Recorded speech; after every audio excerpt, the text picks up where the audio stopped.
Ayan, time for our brunch break, pangtanggal umay. Papalabas na sa September 30 sa TV5 ang programang Ang Himala ni Nino.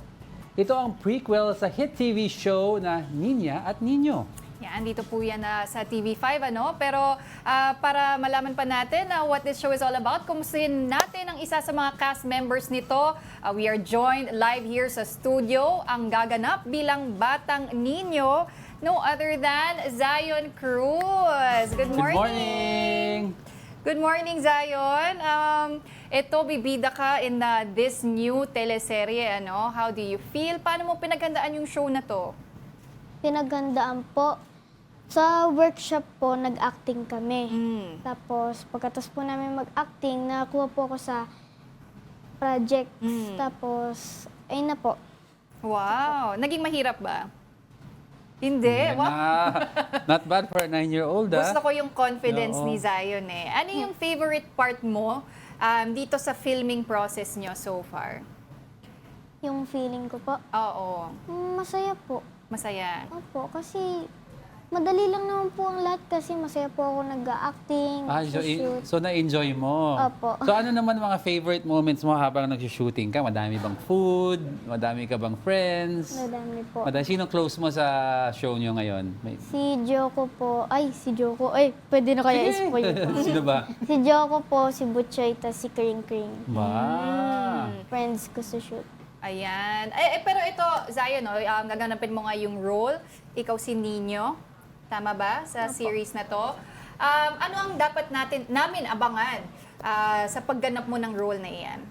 Yung mga iyakan ko po. Wow. Kasi Wow. magaling daw po ako umiyak, nakakaiyak daw po ako panoorin. Talaga? Sige nga, sample nga.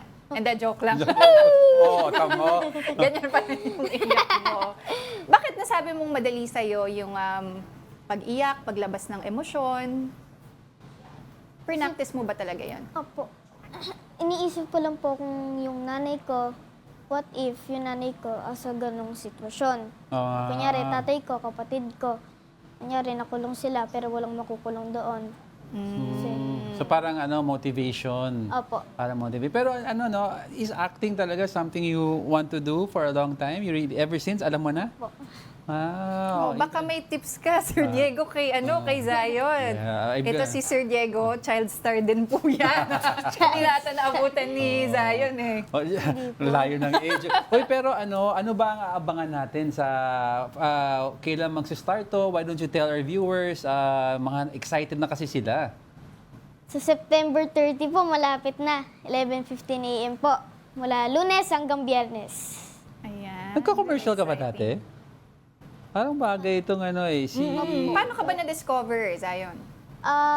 May pa-school contest po kami. Alam niyo po yung mga like para manalo. Yes, oo. May ganun po kami sa school. Tapos, yung coach ko po, nakita po yung post na yon. Tapos, in-stalk niya po account ko. Sinat niya po yung nanay ko, na akala niya nanay ko, pero tita ko po talaga. Oo. Tapos, bumisita po kami sa tita ko. Oo. Ayun po, may kinuwento po ng tita ko sa nanay ko, may nag-chat-chat sa kanyang something na hindi niya kilala. Tapos, chinek po ng mama ko, tinignan niya po yung account, in-stalk po pabalik. Nakita niya po, parang talent manager po. Okay. Tapos, sabi po sa tita ko, isend mo yung ko para makausap ko. Tapos, kinausap na po. Tapos, ayun na po, na-discover na ako. Nag-workshop. Kailan yan? Gano'n na katagal yan? Recently lang ba? Or... March or February. Oh, so this year lang? Opo. Oo. Wow. Pero ang ganda ng eyes at color ng hair niya, ni Zion. Very nice. Parang bagay kay Nino, sa Oo, character yung kanyang niya. character. Pero ito, so Zion, ito na yung simulan ng career mo, no? And we wish you luck. Pero ano bang dream mo bilang isang artista? Gusto mo bang ituloy-tuloy yung career na yan? Gusto ko pong ituloy para makita ko si Kuya Piolo Pascual. Max.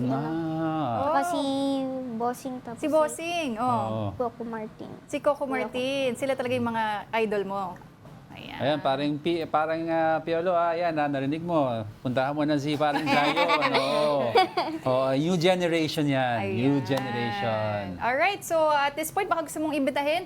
Once again, yeah. Oo, ating mga kapatid to watch ang Himala ni Nino. Panoorin niyo po ang Himala ni Ninyo. Malapit na sa TV5. Uy, There we go. so much energy. Taas ng energy. Maraming salamat, Zion Cruz, for joining us this morning. Ayun, mahaba pa ata araw mo, no? Ikot-ikot ka pa sa ibang shows. Pero thank you so much for joining us on Brunch this morning, Zion.